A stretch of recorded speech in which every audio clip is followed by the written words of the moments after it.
ನಾನು ಈ ಸಭೆಯ ಅಧ್ಯಕ್ಷತೆಯನ್ನು ವಹಿಸ್ಕೋಬೇಕೆಂದು ಜಾಗೃತ ಕರ್ನಾಟಕದ ಸದಸ್ಯರೆಲ್ಲ ಹೇಳಿದರು. ನೀವೇ ವಹಿಸ್ಕೋಬೇಕು, ಇಲ್ಲ ನನಗೆ ಸ್ವಲ್ಪ ವೇದಿಕೆ ಅಂದರೆ ಭಯ ಬೇಡ ಅಂತಂದೆ. ಆದರೂ ಇಲ್ಲ ಮೇಡಮ್, ಒಬ್ಬರು ಹೆಂಗಸೊಬ್ಬರು ಅಧ್ಯಕ್ಷ ಆಗಬೇಕು ಅಂತ ಅವರ ಆಶಯ ಇತ್ತಲ್ವಾ, ಅದಕ್ಕೋಸ್ಕರ ಮತ್ತು ನನ್ನ ಬಾಳ ಸಂಗಾತಿ ಕೃಷ್ಣ ಅವರ ಪ್ರೋತ್ಸಾಹದಿಂದ ನಾನು ಆಯಿತು ಅಂತೇಳಿ ಒಪ್ಕೊಂಡೆ.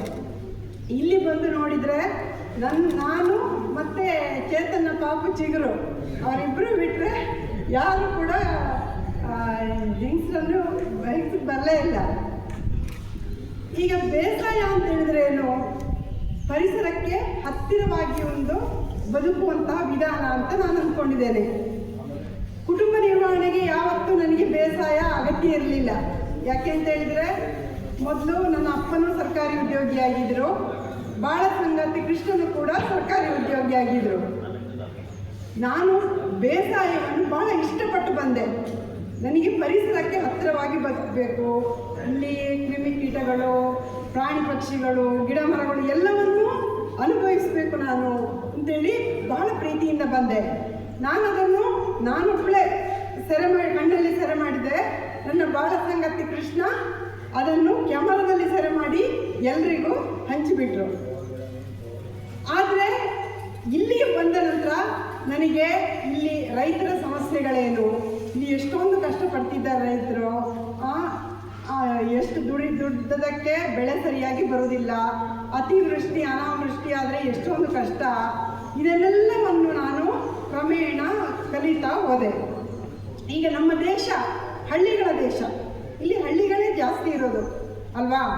1951ರಲ್ಲಿ ಸೆನ್ಸಸ್ ಮಾಡುವಾಗ ಎಷ್ಟು 82.72% ಹಳ್ಳಿಗಳಲ್ಲಿದ್ದರು. ಆನಂತರ 2024ರಲ್ಲಿ ಸೆನ್ಸಸ್ ಮಾಡುವಾಗ 63.13% ಜನರು ಹಳ್ಳಿಗಳಲ್ಲಿ ಇರೋದಷ್ಟೇ. ಹಾಗಾದರೆ ಎಲ್ಲಿಗೆ ಹೋದರು? ಎಲ್ಲರೂ ನಗರಕ್ಕೆ ವಲಸೆ ಹೋದರು. ಯಾಕೆ ವಲಸೆ ಹೋದರು ಅಂತ ನೋಡಬೇಕು. ಯಾಕೆ ವಲಸೆ ಹೋದರು ಅಂತಂದರೆ, ಹಳ್ಳಿಯಲ್ಲಿ ಒಂದು ಕೃಷಿ ಪ್ರಧಾನವಾದ, ಇಲ್ಲಿ ಕೃಷಿ ಮುಖ್ಯ ಉದ್ಯೋಗ ಕೃಷಿ, ಇಲ್ಲಾಂದರೆ ಸಣ್ಣ ಪುಟ್ಟ ಯಾವುದಾದ್ರೂ ಗಾರೆ ಕೆಲಸ ಯಾವುದಾದ್ರು ಮಾಡ್ಬೋದು. ಆ ಕೃಷಿ ಅಂತ ಹೇಳೋದಕ್ಕೂ ಘನತೆ ಇಲ್ಲದ ಉದ್ಯೋಗ ಅಂತ ಆಗಿಬಿಟ್ಟಿದೆ. ಕೃಷಿಯನ್ನು ಕೂಡ ಪ್ರೀತಿಯಿಂದ ಮಾಡ್ತಾ ಇಲ್ಲ, ಅನಿವಾರ್ಯವಾಗಿ ಮಾಡ್ತಾ ಇದ್ದಾರೆ. ಸಿಟಿಗಳಲ್ಲಿ ಎಷ್ಟೋ ಒಂದು ಉದ್ಯೋಗಗಳು ಸಿಗುತ್ತೆ.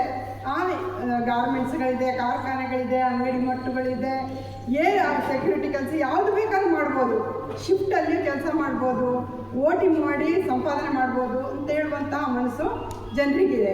ಅದಕ್ಕೆ ಏನು ಮಾಡ್ತಾರೆ, ಎಲ್ಲ ನಗರಗಳಿಗೆ ವಲಸೆ ಹೋಗ್ತಾರೆ. ಈ ನಗರಗಳಿಗೆ ವಲಸೆ ಹೋಗುವುದನ್ನು ನಾವು ತಪ್ಪಿಸಬೇಕು. ಆನಂತರ ಉದ್ಯೋಗನೂ ಸರಿ ಇಲ್ಲ ಇಲ್ಲಿ. ಮತ್ತೆ ಇನ್ನು ಎಲ್ಲಕ್ಕಿಂತ ಹೆಚ್ಚಾಗಿ ಇಲ್ಲಿ ಜಾತೀಯತೆ ಇದೆ, ಜಾತೀಯತೆ, ಕೋಮುವಾದ. ಈಗ ನಾನು ದಕ್ಷಿಣ ಕನ್ನಡ ಜಿಲ್ಲೆಯ ಪುತ್ತೂರಿನಲ್ಲಿ ಹುಟ್ಟಿ ಬೆಳೆದವಳು.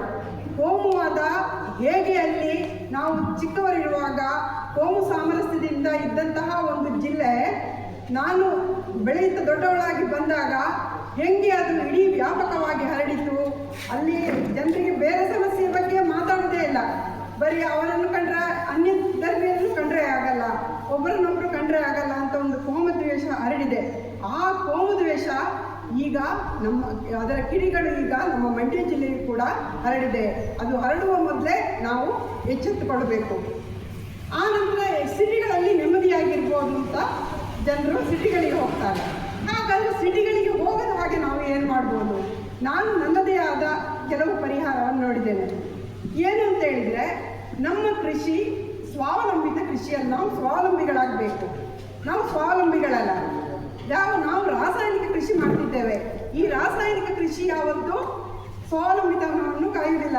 ಯಾಕೆ ಅಂತ ಕೇಳಿ, ಇಲ್ಲಿ ಟ್ರ್ಯಾಕ್ಟರ್ಗಳ ಬಳಕೆ ಮಾಡ್ತಾರೆ. ಟ್ರ್ಯಾಕ್ಟರ್ಗಳನ್ನು ನಾವು ಕಂಪನಿಗಳಿಂದ ತಗೋಬೇಕು. ಹೈಬ್ರಿಡ್ ಬಿತ್ತನೆ ಬೀಜ ಅದೆಲ್ಲಿಂದ? ಅದು ಕಂಪನಿಗಳಿಂದ. ಈ ವರ್ಷ ಬೆಳೆ ಬೆಳೆದು ಆಯ್ತು, ಈ ವರ್ಷ ಒಂದು ಕೊಂಡ್ಕೊಳ್ಳುವ, ಬರುವ ವರ್ಷ ಬೇಡ ಅಂತ ಹೇಳೋಂಗಿಲ್ಲ. ಬರುವ ವರ್ಷವೂ ನಾವು ಅಲ್ಲಿಂದಲೇ ಅಂಗಡಿಯಿಂದಲೇ ತಗೋಬೇಕು. ಯಾಕೆ ಅಂತಂದರೆ ಪುನಃ ಅದು ಹುಟ್ಟುವುದಿಲ್ಲ. ಆ ನಂತರ ನೆಕ್ಸ್ಟ್ ರಾಸಾಯನಿಕ ಗೊಬ್ಬರಗಳು. ರಾಸಾಯನಿಕ ಗೊಬ್ಬರ NPK, ಮೊದಲೆಲ್ಲ NPK ಅಂತ ಅಷ್ಟೇ ಇತ್ತು. ಈಗ ಲಘು ಪೋಷಕಾಂಶಗಳು ಬೇಕಾಗಿದೆ ಅಂತ ಗೊತ್ತಾಗಿದೆ. ಜಿಂಕ್, ಮೊಲಿಬ್ಡನ್ನು, ಅನಂತರ ಕಾಪರು, ಇದೆಲ್ಲ ಲಘು ಪೋಷಕಾಂಶಗಳು. ಅದನ್ನು ನಾವು ಕೊಡ್ತಿದ್ದೇವೆ ಅಂತೇಳಿ ಕಂಪನಿಗಳು ಏನು ಮಾಡ್ತವೆ, ಅದರಲ್ಲೇ ಪ್ಯಾಕೆಟಲ್ಲೇ ಹಾಕ್ತಾರೆ. ಅದು ಹಾಕ್ತಾರ ಇಲ್ವಾ ಏನು ಗೊತ್ತಿಲ್ಲ. ನಾವು ಅದಕ್ಕೆ ಮರು ಹೋಗ್ತೇವೆ, ನಾವು ಕ್ಯೂನಲ್ಲಿ ನಿಲ್ತೇವೆ. ರಾಸಾಯನಿಕ ಬೇಕು ಅಂತ ಕ್ಯೂನಲ್ಲಿ ನಿಲ್ತೇವೆ, ಪುನಃ ನಾವು ಅವರ ಗುಲಾಮರಾಗ್ತೇವೆ. ನೆಕ್ಸ್ಟ್ ಕ್ರಿಮಿನಾಶಕಗಳು ಅಷ್ಟೇ. ಕ್ರಿಮಿನಾಶಕಗಳನ್ನ ಹೊಡ್ತಾ ಇದ್ರು ರೈತರು, ಕ್ರಿಮಿನಾಶಕ ಹೊಟ್ಟು ರೈತರಿಗೂ ರೋಗ, ಆನಂತರ ಅದನ್ನು ಕೊಂಡುಕೊಳ್ಳುವ ಗ್ರಾಹಕರಿಗೂ ರೋಗ. ಇವೆಲ್ಲ ಕಾರಣದಿಂದ ನಾವು ಏನು ಮಾಡಬೇಕು, ಸಹಜ ಕೃಷಿಯನ್ನು ಮಾಡಬೇಕು. ರಾಸಾಯನಿಕ ಕೃಷಿಯನ್ನು ಬಿಟ್ಟು ಸಹಜ ಕೃಷಿಯನ್ನು ಮಾಡಬೇಕು. ಸಹಜ ಕೃಷಿಯನ್ನು ಮಾಡಿದಂಥ ಅನೇಕ ಮಾದರಿಗಳು ನಮ್ಮಲ್ಲಿದ್ದಾರೆ. ನಮ್ಮ ಸೈಯದ್ ಗನಿಖಾನ್ ರವರಿದ್ದಾರೆ, ಅನಂತರ ನಾರಾಯಣ ರೆಡ್ಡಿ ಅವರಿದ್ದಾರೆ, ನಮ್ಮ ಮಂಗಳೂರಿನ ಜಯಕಾಂತ್ ರಾಮಚಂದ್ರ ರಾಯರಿದ್ದಾರೆ, AP ಚಂದ್ರಶೇಖರ್ ಇದ್ದಾರೆ. ಹಾಗೆ ಅನೇಕ ಜನ, ಬನ್ನೂರು ಕೃಷ್ಣಪ್ಪನವರಿದ್ದಾರೆ. ಸಹಜ ಕೃಷಿಯನ್ನು ಮಾಡಿ ಅವರು ಸಕ್ಸಸ್ ಆಗಿದ್ದಾರೆ. ಈ ಸಹಜ ಕೃಷಿಯಲ್ಲಿ 4 ಅಂಶಗಳು. ಒಂದು, ಉಳುಮೆ ಮಾಡಬಾರ್ದು. ಯಾಕೆ ಉಳುಮೆ ಮಾಡಬಾರ್ದು ಅಂತ ಹೇಳಿದರೆ, ಯಾವುದೇ ಮರದ ಬೇರು ಎಷ್ಟಡಿ ಹೋಗುತ್ತೆ ಆಳಕ್ಕೆ? ಹೆಚ್ಚು ಅಂದರೆ 10 ಅಡಿ ಆಳಕ್ಕೆ ಹೋಗುತ್ತೆ, ಅದಕ್ಕಿಂತ ಜಾಸ್ತಿ ಆಳಕ್ಕೆ ಹೋಗಲ್ಲ. ಆನಂತರ 80 ಅಡಿ ಫೀಟ್ ಉದ್ದದ ಮರ ಕೂಡ ಅಷ್ಟೇ 10 ಅಡಿನೇ ಆಳಕ್ಕೆ ಹೋಗೋದು. ಆನಂತರ ಫಲವತ್ತಾಗಿರುವ ಮಣ್ಣು ಎಷ್ಟಿರುತ್ತೆ, ನಾವು ಎಷ್ಟೇ ಫಲವತ್ತೆ ಮಾಡಿದರೂ 1 ಅಡಿ ತಪ್ಪಿದರೆ 2 ಅಡಿ, ಅದಕ್ಕಿಂತ ಜಾಸ್ತಿ ಫಲವತ್ತತೆ ಆಗಲ್ಲ. ಆಗ ನಾವು ಉಳುಮೆ ಮಾಡುವಾಗ ಏನಾಗುತ್ತೆ, ಫಲವತ್ತಾಗಿರುವ ಮಣ್ಣು ಏನಾಗುತ್ತೆ, ಎಲ್ಲ ಮೇಲಕ್ಕೆದ್ದು ಬರ್ತದೆ. ಅದರಲ್ಲಿರುವ ಗಿಡಕ್ಕೆ ಬೇಕಾದಂತಹ ಸೂಕ್ಷ್ಮ ಜೀವಿಗಳಿದ್ದಾವಲ್ಲ ಅವೆಲ್ಲ ಸಾಯ್ತವೆ. ಇನ್ನು ಮಳೆ ಬಂದಾಗ ಏನಾಗುತ್ತೆ, ಅವೆಲ್ಲ ಕೊಚ್ಕೊಂಡು ಹೋಗ್ತವೆ, ಭೂಮಿ ಬರಡಾಗ್ತವೆ. ಒಂದನೇದಾಗಿ ಉಳುಮೆ ಮಾಡಬಾರ್ದು. ಎರಡನೇದಾಗಿ ಕಳೆ ತೆಗಿಬಾರ್ದು. ಯಾಕೆ ಕಳೆ ತೆಗಿಬಾರ್ದು ಅಂತಂದರೆ, ಸಹಜ ಕೃಷಿಯಲ್ಲಿ ಕಳೆಯೇ ಗೊಬ್ಬರ. ಆ ಸುತ್ತಮುತ್ತಲಿನ ಕಳೆ ಇದೆಯಲ್ಲ, ಅದು ಗೊಬ್ಬರವಾಗಿ ಪರಿಣಾಮ ಬೀಳ್ತದೆ. ಈಗ ಕಳೆ ತೆಗಿಬಾರ್ದು ಅಂತಂದರೆ, ಒಂದು ಗಿಡಕ್ಕೆ ಆ ಕಳೆಗಳಿಂದ ಏನಾದರೂ ನಷ್ಟ ಆಗ್ತಿದ್ರೆ, ಸುತ್ತಮುತ್ತ ಏನಾದರೂ ಈಗ ಸೂರ್ಯನ ಬಿಸಿಲು ಸಾಕಾಗ್ತಿಲ್ಲ, ಅಂಥ ಸಂದರ್ಭದಲ್ಲಿ ಅದನ್ನು ಕಳೆ ತೆಗಿಬೇಕೇ ಅವನ ಇಡೀ ಕಳೆಯನ್ನು ಫುಲ್ಲು ಖಾಲಿ ಮಾಡಬಾರ್ದು. ನೆಕ್ಸ್ಟು, ರಾಸಾಯನಿಕ ಬಳಸಬಾರ್ದು.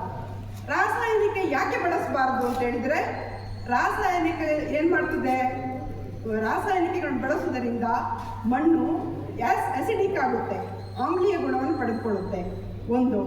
ಇನ್ನೊಂದು ಅಲ್ಲಿ ಮಣ್ಣಿನಲ್ಲಿ ಮಣ್ಣು ಮಾಲಿನ್ಯ ಆಗುತ್ತೆ. ಆನಂತರ ಸೂಕ್ಷ್ಮ ಜೀವಿಗಳೆಲ್ಲ ಸತ್ತೋಗುತ್ತೆ. ಆನಂತರ ವಾಯು ಮಾಲಿನ್ಯ ಆಗುತ್ತೆ. ಹೇಗೆ ವಾಯು ಮಾಲಿನ್ಯ ಆಗುತ್ತೆ ಅಂದರೆ, ಮಣ್ಣಲ್ಲಿರುವಂತಹ ವಾತಾವರಣದಲ್ಲಿರುವಂತಹ ಇದು ನೈಟ್ರೋಜನ್, ಆಕ್ಸಿಜನ್ ಎಲ್ಲ ಈ ನಾವು ಹಾಕಿದ್ದೇವಲ್ಲ ಎಕ್ಸ್ಟ್ರಾ ಕೆಮಿಕಲ್ಗಳು, ಅದರೊಟ್ಟಿಗೆ ರಿಯಾಕ್ಟ್ ಆಗುತ್ತೆ. ರಿಯಾಕ್ಟ್ ಆಗಿ ಕಾರ್ಬನ್ ಡೈಆಕ್ಸೈಡ್, ನೈಟ್ರಸ್ ಆಕ್ಸೈಡು ಇಂಥ